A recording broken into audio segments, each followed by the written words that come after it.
Everyone, welcome back to Madhumahi vlog. ಎಲ್ಲರೂ ಹೇಗಿದ್ದೀರಾ? ಚೆನ್ನಾಗಿದ್ದೀರಾ ಅಂತ ಅಂದ್ಕೊಳ್ತೀನಿ. ನಾನು ಕೂಡ ತುಂಬಾ ಚೆನ್ನಾಗಿದ್ದೀನಿ. ಫೆಬ್ರವರಿ ಮಂತಲ್ಲಿ ನಮ್ಮದು ವೆಡ್ಡಿಂಗ್ ಡೇ ಇರೋದ್ರಿಂದ ಅದ್ರ ಪ್ರಯುಕ್ತವಾಗಿ ಒಂದು ಎಲೆಕ್ಟ್ರಿಕ್ ಬೈಕ್ನ ಪರ್ಚೇಸ್ ಮಾಡೋಣ ಅಂತ ಅಂದ್ಕೊಂಡು ಆನ್ಲೈನಲ್ಲೆಲ್ಲ ತುಂಬಾ ಸರ್ಚ್ ಮಾಡಿ ಫೈನಲ್ ಆಗಿ ಒಂದು ಕಂಪ್ನಿ ಬೈಕ್ನ ಸೆಲೆಕ್ಟ್ ಮಾಡಿದ್ದೀವಿ. ನಮ್ಗೆ ಈ ವೆಹಿಕಲ್ ಯಾವ ಥರ ಇರಬೇಕು ಅಂತ ಅನಿಸಿತ್ತು ಅಂದರೆ, ಸ್ವಲ್ಪ ನಮ್ಮದು ಫ್ಯಾಮಿಲಿ ಕೂಡ ದೊಡ್ಡದಾಗಿರೋದ್ರಿಂದ ಎಮರ್ಜೆನ್ಸಿಗೆ ಎಲ್ಲಾದರೂ ಹೋಗಬೇಕು ಅಂದರೆ ಅನ್ಕಂಫರ್ಟಬಲ್ ಆಗಬಾರ್ದು, ಹಿಂದೆ ಕೂತ್ಕೊಳ್ಳೋರಾಗಲಿ ಮುಂದೆ ಕೂತ್ಕೊಳ್ಳೋರಿಗಾಗಲಿ. ಅದರಿಂದಾಗಿ ಸ್ವಲ್ಪ ಕಂಫರ್ಟಾಗಿರೋ ಥರ ಬೈಕ್ನೇ ನೋಡ್ತಾ ಇದ್ದು. ಸುಮಾರು ಎಲೆಕ್ಟ್ರಿಕ್ ಕಂಪ್ನಿ ಗಾಡಿಗಳನ್ನ ನೋಡಿ ಫೈನಲ್ ಆಗಿ ಟಿ ವಿ ಎಸ್ ಕಂಪ್ನಿದೇ ಸೆಲೆಕ್ಟ್ ಮಾಡಿಕೊಂಡು, ಸ್ವಲ್ಪ ಬೇರೆದಕ್ಕೆಲ್ಲ ಕಂಪೇರ್ ಮಾಡಿದಾಗ ನನ್ನ ಪ್ರಕಾರ ಈ ಬೈಕು ತುಂಬಾ ಚೆನ್ನಾಗಿದೆ ಅನ್ನಿಸ್ತು. ಅದು ಅಲ್ಲದೆ ಸ್ವಲ್ಪ ಕಂಫರ್ಟ್ ಫೀಲ್ ಕೊಡ್ತು ನನಗೆ, ಓಡಿಸೋದಕ್ಕಾಗಲಿ ನೋಡೋದಕ್ಕಾಗಲಿ ಎಲ್ಲದಕ್ಕೂ ಕಂಫರ್ಟ್ ಫೀಲ್ ಕೊಡ್ತು. ಅದರಿಂದಾಗಿ ನಾವು ಇದೇ ಕಂಪ್ನಿದೇ ತೊಗೊಳ್ಳೋಣ ಅಂತ ಅಂದ್ಬಿಟ್ಟು ಇದನ್ನೇ ಕೂಡ ಬುಕ್ ಮಾಡ್ದು. ಕೆಲವೊಂದು ಎಲೆಕ್ಟ್ರಿಕ್ ಗಾಡಿಗಳಿಗೆ ಏನಂದರೆ ಬ್ಯಾಕ್ ಸೈಡ್ ಕೂರೋರಿಗೆಲ್ಲನೂ ಫುಟ್ ಸ್ಟ್ಯಾಂಡ್ ಏನು ಬರುತ್ತೆ ಅದು ಇರೋದಿಲ್ಲ, ಅದು ಎಕ್ಸ್ಟ್ರಾ ನಾವು ಹಾಕ್ಸ್ಕೊಳ್ಬೇಕಾಗತ್ತೆ ಬೇಕಂದರೆ. ಈ ಬೈಕಲ್ಲಿ ಹಾಗಲ್ಲ, ರೆಡಿನೇ ಇದೆ ಆಲ್ರೆಡಿ. ಅದು ಅಲ್ಲದೆ ಬ್ಯಾಕ್ ಸೈಡ್ ಕೂರೋರಿಗೆ ಕೂಡ ಕಂಫರ್ಟಾಗಿ ಕೂತ್ಕೊಳ್ಬೋದು. ಅದರಿಂದಾಗಿ ಇದೇ ತುಂಬಾ ಇಷ್ಟ ಆಯಿತು ನಮಗೆ. ಮಕ್ಕಳು ನಾವು ಎಲ್ಲ ಹೋಗೋ ಥರನೇ ಬೇಕಾಗಿತ್ತು, ಅದರಿಂದಾಗಿ ಇದು ನನಗೆ ಕಂಫರ್ಟ್ ಅಂತ ಅನ್ನಿಸ್ತು. ಡಿಕ್ಕಿ ಸ್ಪೇಸ್ ಕೂಡ ಅಷ್ಟೇ ತುಂಬಾ ಚೆನ್ನಾಗಿ ದೊಡ್ಡದಾಗಿ ಕೊಟ್ಟಿದ್ದಾರೆ. ಸ್ವಲ್ಪ ಮಾಡಲ್ಲು ಮತ್ತು ಸ್ವಲ್ಪ ಪ್ರೈಸು ಡಿಫ್ರೆನ್ಸ್ ಇರುತ್ತೆ ಅಷ್ಟೇ. ನಾವು ಫಸ್ಟು ನೋಡಿದ್ದು ಇದೇ ಕಂಪ್ನಿದು iQube, ಅದು 1,30,000 ಏನೋ ಆಗುತ್ತೆ ಸಬ್ಸಿಡಿ ಎಲ್ಲ ಲೆಸ್ ಆಗಿ. ಅದನ್ನು ನೋಡಿದ್ದು ಆ ಮಾಡಲಿಗೆ 3 ಇಯರ್ಸು ಮತ್ತು 50,000 ಕಿಲೋಮೀಟರು ವಾರಂಟಿ ಇತ್ತು.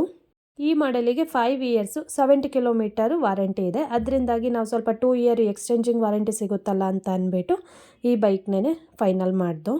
ಅದಕ್ಕೂ ಇದಕ್ಕೂ ಸ್ವಲ್ಪ ಒಂದು 20,000 ಡಿಫ್ರೆನ್ಸ್ ಆಗುತ್ತೆ. ಅದು ಅಲ್ಲದೆ ಇದು ಫ್ರಂಟ್ ಡಿಸ್ಪ್ಲೇ ಏನಿದೆ ಅದು ಸ್ವಲ್ಪ ದೊಡ್ಡದಿದೆ ನಮ್ಮ ಬೈಕಿಂದು, ಆ ಬೈಕಿಂದು ಸ್ವಲ್ಪ ಚಿಕ್ಕದು ಬರುತ್ತೆ. ಅಷ್ಟು ಬಿಟ್ಟರೆ ಇನ್ನೇನು ಡಿಫ್ರೆನ್ಸ್ ಬರೋದಿಲ್ಲ. ಇನ್ನು ಬ್ಯಾಟ್ರಿ ಬ್ಯಾಕಪ್ಪು ಎಲ್ಲನೂ same to same as it is ಏನಿದೆ ಅದೇ ಇರುತ್ತೆ. ಇದು ಪರ್ಚೇಸ್ ಮಾಡಿದ್ದಕ್ಕೆ ನಮಗೆ ಕಾಂಪ್ಲಿಮೆಂಟ್ರಿಯಾಗಿ ಒಂದು ಹೆಲ್ಮೆಟ್ಟು, ಒಂದು ಜರ್ಕಿನು ಮತ್ತು ಬಾಡಿ ಕವರು ಇಷ್ಟು ಕೊಟ್ಟರು. ನೀವು ತೊಗೋಬೇಕಾದ್ರೂ ಅಷ್ಟೇ ಕಂಪ್ನಿಯಿಂದ ಕಾಂಪ್ಲಿಮೆಂಟ್ರಿ ಅಂತ ಬಂದೇ ಇರುತ್ತೆ. ಕೇಳಿಬಿಟ್ಟು ಪರ್ಚೇಸ್ ಮಾಡಿ ತಗೊಳ್ಳಿ. ಅದನ್ನು ಕೂಡ ಈ ಎಲೆಕ್ಟ್ರಿಕ್ ವೆಹಿಕಲ್ ತೊಗೋಬೇಕಾದ್ರೆ ತುಂಬಾ ಭಯ ಇತ್ತು, ಯೂಸ್ ಆಗುತ್ತೋ ಇಲ್ಲ ಹಾಳಾಗುತ್ತೋ ಅನ್ನೋ ಒಂದು ಮೈಂಡಲ್ಲೇ ಪರ್ಚೇಸ್ ಮಾಡಿದ್ದಾಯಿತು. ಬಟ್ ಅದು ಈಗ ಒಂದು 10 ಡೇಸಿಂದ ಓಡಿಸ್ತಾ ಇದ್ದೀವಿ. ತುಂಬಾ ಚೆನ್ನಾಗಿದೆ, ಕಂಫರ್ಟಾಗಿ ಓಡಿಸ್ತಾ ಇದ್ದೀವಿ. ಯಾವುದೇ ಥರ ಏನು ಪ್ರಾಬ್ಲಮ್ಮು ಕೂಡ ಇಲ್ಲ ಈ 10 ಡೇಸಲ್ಲಿ. ನಾವು ಆ್ಯಕ್ಚುಲಾಗಿ ಇದನ್ನು ವೆಡ್ಡಿಂಗ್ ಡೇಗೆ ತೊಗೊಳ್ಳೋಣ ಅಂತಲೇ ಇದ್ದಿದ್ದು. ಬಟ್ ಆದರೆ ಹೋಗಿ ಬುಕ್ ಮಾಡಾದ್ಮೇಲೆ ಅವ್ರು ಇಲ್ಲ ರೆಡಿನೇ ಇದೆ, ಸ್ಟಾಕ್ ಇದೆ, ತೊಗೊಂಡ್ಬಿಡಿ ಅಂತಲೇ ಅಂದರು.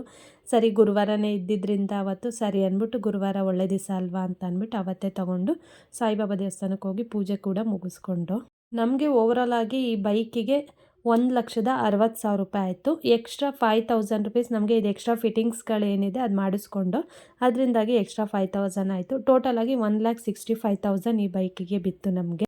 ಇದ್ರದ್ದು ಚಾರ್ಜಿಂಗ್ ಅವರ್ಸ್ ಬಂದು 6 ಅವರ್ಸ್ ಬೇಕಾಗುತ್ತೆ. 105 ಕಿಲೋಮೀಟರ್ ಕೊಡುತ್ತೆ. 100% ಫುಲ್ಲು ಆದರೆ 105 ಕಿಲೋಮೀಟರ್ ಬರುತ್ತೆ. ಇದರಲ್ಲಿ ರಿವರ್ಸ್ ಗೇರು, ಫ್ರಂಟ್ ಗೇರು ಮತ್ತು ಈಕೋ ಮೂಡು, ಪವರ್ ಮೂಡ್ ಅಂತ ಎರಡಿದೆ. ಈಕೋ ಮೂಡ್ ಅಂದರೆ ನಾರ್ಮಲಾಗೆ ಹೋಗ್ತಾ ಇರೋದು 50-55ವರೆಗೂ ಹೋಗ್ಬೋದು ನಾವು. ಪವರ್ ಮೂಡ್ ಅಂದರೆ ಸ್ವಲ್ಪ ಸ್ಪೀಡ್ ಕೆಪಾಸಿಟಿ ಇರುತ್ತೆ, 80-90ವರೆಗೂ ರೀಚ್ ಆಗ್ಬೋದು. ಪವರ್ ಮೂಡಲ್ಲಿ ಹೋದರೆ 85 ಕಿಲೋಮೀಟರ್ಸ್ ಏನೋ ಕೊಡುತ್ತೆ ಅಷ್ಟೇ. ಈಕೋ ಮೂಡಲ್ಲಿ ಹೋದರೆ 105 ಕಿಲೋಮೀಟರ್ ಬಂದೇ ಬರುತ್ತೆ. ನೀವು ಯಾರಾದರೂ ಎಲೆಕ್ಟ್ರಿಕ್ ಬೈಕ್ನ ಯೂಸ್ ಮಾಡ್ತಿದ್ರೆ ಯಾವ ಕಂಪ್ನಿ ತೊಗೊಂಡಿದ್ದೀರಾ, ಹೇಗಿದೆ ಅಂತ ನನಗೆ ಕಮೆಂಟಲ್ಲಿ ತಿಳಿಸಿ. ನಾನಂತೂ ಇದು ತೊಗೊಂಡ್ಬಿಟ್ಟಿದ್ದೀನಿ, ಇನ್ನು ಎಕ್ಸ್ಚೇಂಜ್ ಅಂತೂ ಮಾಡೋಕ್ಕಾಗಲ್ಲ. ಈ ವೆಹಿಕಲ್ದು ನಾನು ಆಗಲೇ ಅಪ್ಲೋಡ್ ಮಾಡಬೇಕು ಅಂತ ಅಂದ್ಕೊಂಡಿದ್ದೆ. ಬಟ್ ಆದರೆ ನಾನು ಸ್ವಲ್ಪ ಟ್ರಯಲ್ ಮಾಡಿಬಿಟ್ಟು ಆಮೇಲೆ ಹೇಳೋದಕ್ಕೆ ನನಗೂ ಕೂಡ ಸರಿ ಹೋಗುತ್ತೆ ಅಂತ ಅಂದ್ಬಿಟ್ಟು ನಾನು ಹಾಕಿರಲಿಲ್ಲ ಅಷ್ಟೇನೆ. ಬಟ್ ಆದರೆ ಬೈಕ್ ಮಾತ್ರ ತುಂಬಾ ಚೆನ್ನಾಗಿದೆ. ನನಗಂತೂ ತುಂಬಾ ಕಂಫರ್ಟ್ ಫೀಲ್ ಇದೆ ಇದು ಓಡಿಸೋದಕ್ಕೆ. ನಿಮ್ಗೆ ಈ ಗಾಡಿ ಬಗ್ಗೆ ಆಗಿರ್ಬೋದು, ಎಲೆಕ್ಟ್ರಿಕ್ ಗಾಡಿಗಳ ಬಗ್ಗೆ ಆಗಿರ್ಬೋದು ಏನು ಅನಿಸುತ್ತೆ ಅಂತ ಕಮೆಂಟ್ಸಲ್ಲಿ ತಿಳಿಸಿ. ಬೇರೆಯವ್ರು ಯಾರಾದರೂ ತೊಗೊಳ್ಳೋದಿದ್ದರೆ ಅವ್ರಿಗೆ ಸಜೆಸ್ಟ್ ಮಾಡೋದಕ್ಕೆ ನನಗೂ ಕೂಡ ಅನುಕೂಲ ಆಗುತ್ತೆ, ಯಾವ ಕಂಪ್ನಿದು ಚೆನ್ನಾಗಿರುತ್ತೆ ಅಂತ ಅಂದ್ಬಿಟ್ಟು. ಹಾಗೆ ನಮ್ಮ ವೆಡ್ಡಿಂಗ್ ಡೇಗೆ ವಿಶ್ ಮಾಡಿರೋರು ಎಲ್ಲರಿಗೂ ಕೂಡ ನಮ್ಮ ಕಡೆಯಿಂದ ಥ್ಯಾಂಕ್ ಯು ಸೋ ಮಚ್ ಅಂತ ಹೇಳ್ತಾ ಹೀಗೆ ವಿಡಿಯೋನ ಫಾಲೋ ಮಾಡ್ತಾಯಿರಿ. ಹಾಗೆ ಹೊಸ್ದಾಗಿ ಯಾರಾದರೂ ನಾನು ವೀಡಿಯೋಸ್ನ ನೋಡ್ತಾ ಇದ್ದರೆ ಪ್ಲೀಸ್ ಸಬ್ಸ್ಕ್ರೈಬ್ ಮಾಡಿಕೊಂಡು ವೀಡಿಯೋಸ್ನ ನೋಡಿ ಅಂತ ಹೇಳ್ತಾ thank you for watching. See you the next vlog. Bye.